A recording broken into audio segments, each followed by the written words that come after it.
Oh. Feed it to you.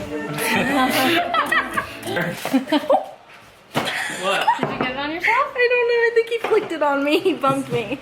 Sarah! What is up, you guys? It is Stu here, and I am back with another video. Today we are going to be refreshing this blondie, breaking up all of that dark natural color with a partial highlight. I love a partial highlight because it really can make a difference with only just a partial if you're executing it right. So let's go ahead and get straight into mixing. I'm going with my go-to Goldwell Oxycure Lightener with 20 volume and 1/16 of Olaplex just to ensure the integrity of her hair. So now we're going to get into our sectioning. What we have is a box in the back with my cute little assistant. She'll be tackling that, and we are only going to be doing the hairline and her mohawk section, and I've carved out a little bang box so we can give her a money piece that really pops but still blends in with everything just so naturally.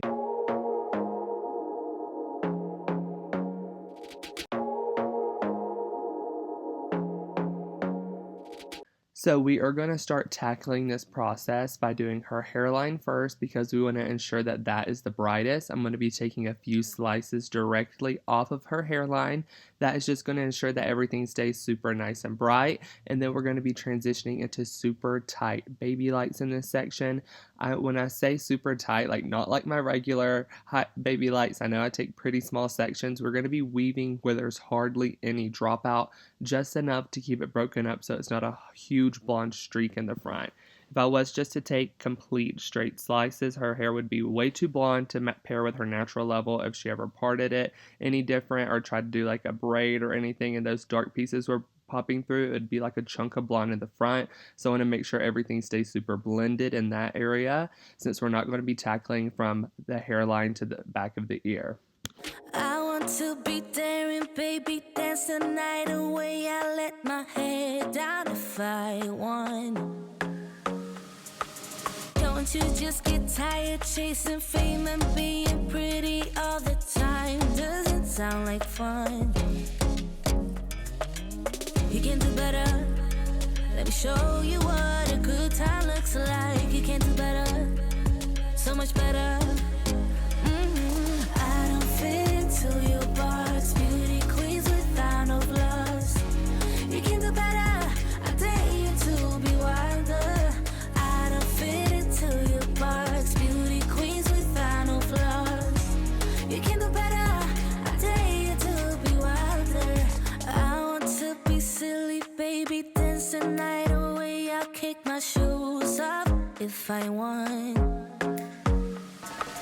Let yourself be free and maybe you will find that there is more. I want to make sure that it is super bright all around her hairline like I was saying, so I don't want to forget that piece that's in between the hairline section that I was just working on and her bang box that we have carved out. So I'm going to be taking a little tiny slice right here just to ensure that there aren't any dark spots, and then I'm going to be connecting that last foil with the foils that I just currently did with one baby light, kind of meshing them together. More to like than being pretty. Honey, let's just face it. You can do better. Let me show you what a good time looks like. You can do better. Now I'm going to be moving on from the side of her hairline to the top where she parts. What we're going to be doing is giving her a money piece, like I said, in that bang box area. Here lately, I have been loving doing a bang box because it just lets me know exactly where I'm going to be needing to do those detailed foils and placement to ensure that her money piece is perfect. I usually play it by eye, and there's nothing wrong with doing it like that, but I feel like just carving out sections lately has been my go-to. It just keeps me a little bit more organized and on track. So I started off with one slice directly off her hairline, and then we're going to be continuing that pattern throughout the whole entire box of how we were just doing those super tightly packed baby lights with hardly any dropouts. This is going to ensure these foils we're placing horizontally back are going to make a super cute pop of color around her face, framing everything, making her feel super blonde in the front, which all blondes want no matter how dark their natural hair color is. And she told me when she came in she really wanted to brighten it up this time. So we're going to ensure that she has that nice money piece, that detailed work here in the front by utilizing baby lights on this bang box. So much better. I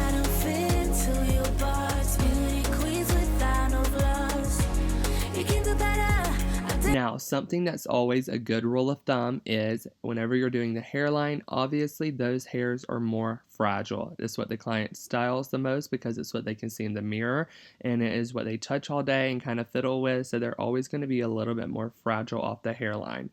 It's always a good rule of thumb to use a lower developer on the hairline. However, I am just going to be using 20 today because I want to ensure that those pops are the brightest. And also, we are just going to be doing a partial, which takes less than 20 minutes or 20 minutes at the most to foil, so it's not going to be sitting on that hairline for too long. Now that my foil is almost a little too small for the section, I kind of split this bang box area into two sections. And what I'm going to be doing is a few slices to the right and to the left, just to ensure that I don't have any bleeders or any tiger stripes or anything like that, by trying to fit that entire Babylight into the foil, where it can be a little bit too large for the foil. So I'm just going to ensure that everything stays nice and clean by breaking up and do an extra few foils, which can seem like a little bit too much work and a waste of time, but I assure you the last place you want a tiger stripe is anywhere on the head, and especially right here on the face, where the client can go home and that's all they see.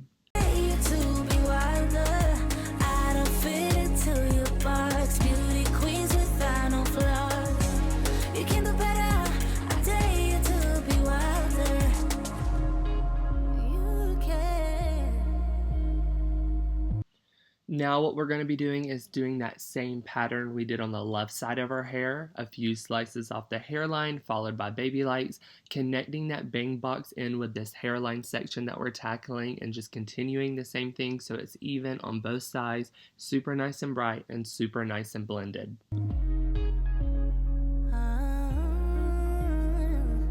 Baby, let your head down, be a little wilder. Baby, kick your shoes off, you don't have to hide it. Baby, let your head down, be a little. Now that her face frame is completely done, what we're going to be focusing on is her mohawk section. We're going to be continuing that same pattern of Babylights that are super fine. Listen, I know I preach Babylights all day, every day, but it's true. The smaller the section, the cleaner the lift, the better the results. The cleaner the lift is and the better the results, the brighter your blonde can be. You can see that her hair is very dark. She's probably about a level 5.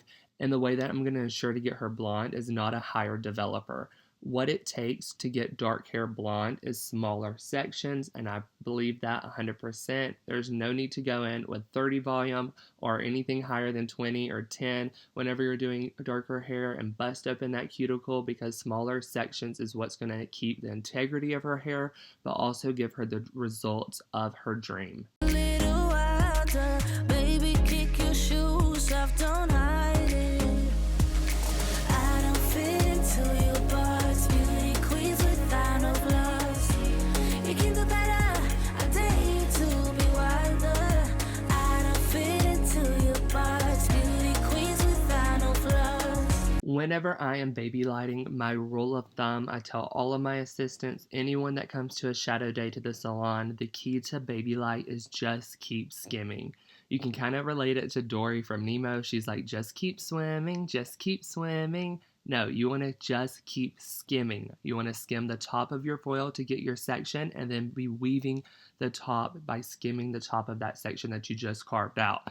That is going to help you ensure that you're actually baby lighting. I feel like one of the things that I see the most whenever I'm training anyone or someone comes to a class that's about color is they want to take a thin section but split it in half. We're still skimming the top like a traditional highlight. It's just a much finer section. And listen, it was super hard for me at first to kind of skim the top of the Babylight. I was guilty of just splitting that fine section in half and not doing a true Babylight. But something that has helped me is using this plastic tip comb. I've been trying it out a lot lately, and what I tell you, it is easier and quicker for me. It is a little bit harder to get my foil in tighter. That's why you'll see me kind of pressing the foil or tapping it into place. But whenever it comes to weaving, it makes my job a lot quicker, more efficient, and it makes my life a lot easier instead of having to reweave a few times. My go-to comb is still the long blonding comb, which is a rat tail comb that I can link below, but I've been loving changing it up, trying something different with this plastic tip comb. You can do better, I dare you to be wilder. I don't fit into your box.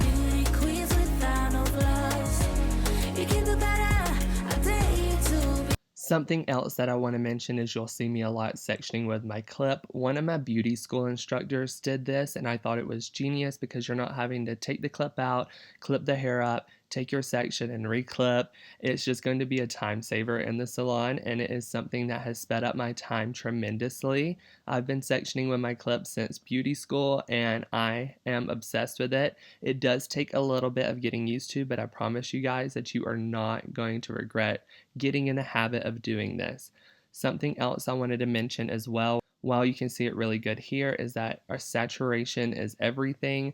You obviously want to make sure that everything is nicely, evenly saturated. Every hair that you're trying to color is covered, but a good rule of thumb to remember so you don't have any bleed marks is whenever you're saturating, start in the mid shaft, feather down into the blonde, because that will help knock out the root, but also keep everything nice and blended. And then as well, after you've saturated all of that area, what you're going to want to do is tackle that area in the foil that's closest to the scalp. This is going to ensure minimum product is up there because your lightener is going to swell just a tiny bit, whether your lightener swells a ton or not. It's always going to swell a little bit whenever it's activated and in that foil with heat. So we want to make sure we don't have any leakage from the lightener, any product that you're using, so it doesn't cause any funky spots or anything that you want to correct later in the bowl, because honestly, there's nothing that can truly cover up a bleeder.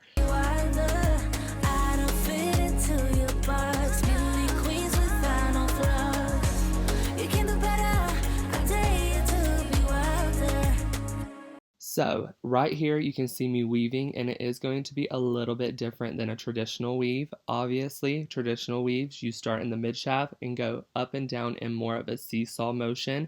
But for me, whenever it comes to baby lights, we want them to be very tightly packed together, as you can see here. So the way that I like to achieve that is going close to the scalp with my weaves. The closer you are to the scalp with your weavings, the closer together they're going to be, and the further away you are from the scalp in the mid shaft or even lower, the more textured and almost chunky, even though I hate that word chunky, your weaves are going to be. Nothing wrong with baby lighting or anything in the mid shaft or below or however you like to do it. This is just going to help it be a little bit quicker of a process. So as I'm going through, I'm almost bringing it towards me and then back to the scalp, towards me and back to the scalp, almost like I'm drawing little U's. Whenever I was assisting, Jessie taught me this trick, and it has changed the game for me once again, not only saving me time like my little trick that I do with the clip, but it's going to make sure that my stitches are close together, still being baby lighted, but very thin and very packed together.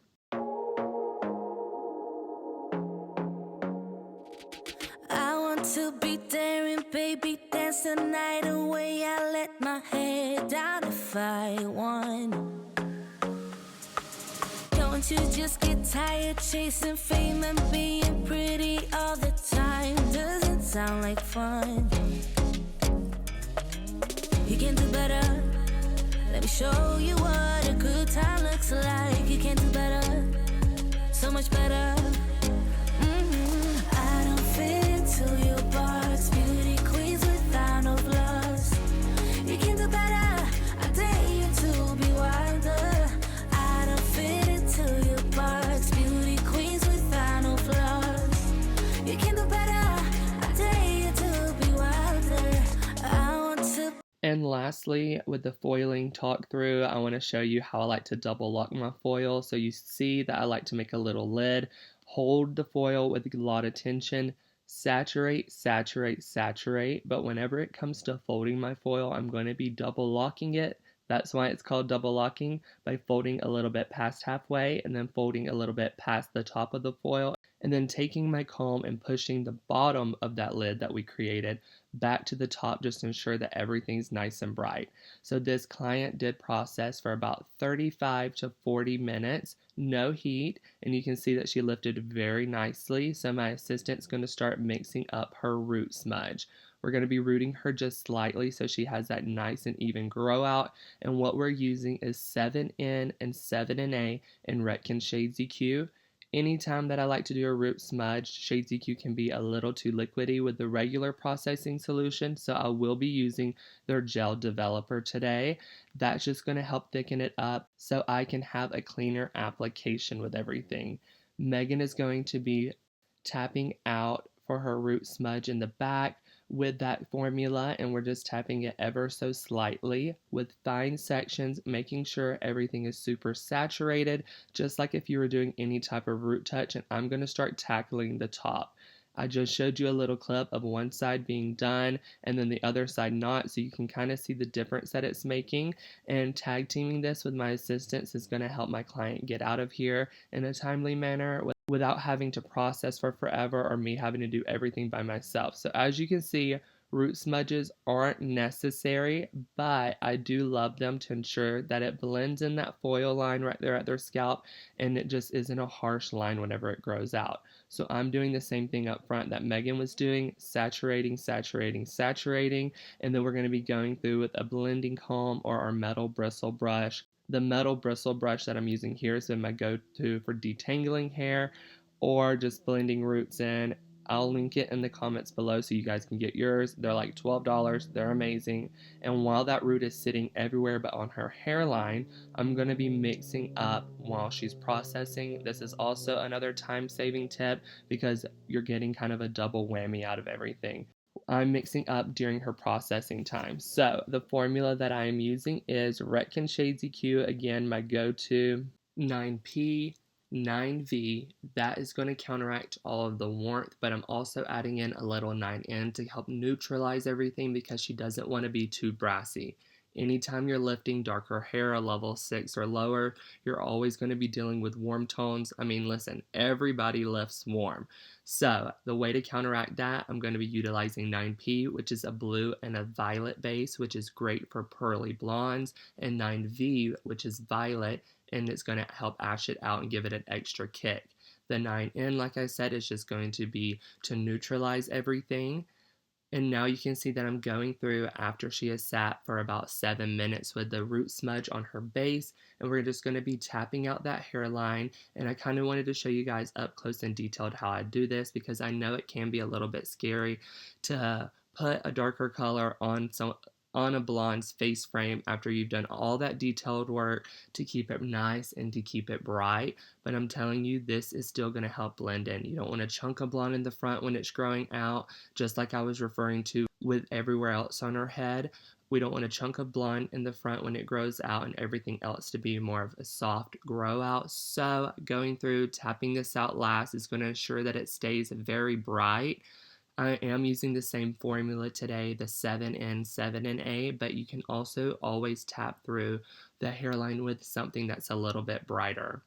As expected, I'm brushing through with that metal bristle comb again just to help get that perfect blend, and immediately going through with our Shades EQ formula, really saturating the hair. A good tip for this is Shades EQ lathers kind of like shampoo, so the way that I'm going to be doing it is after I've applied that hairline, I did wet her mids to ends at the shampoo bowl again, and then I'm just going to be squirting this all over, really working it in with my hands and making sure that I get the up underneath of her hairline. Even though we didn't highlight there today, it's still important to go ahead and kind of tone the existing blonde that she already had.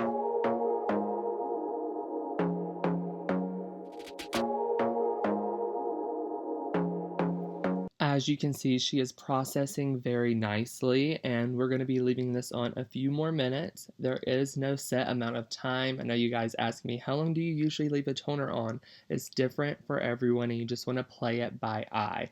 So my rule of thumb is leave it on until it looks scary, and then leave it on 1 minute longer, and then go ahead and rinse.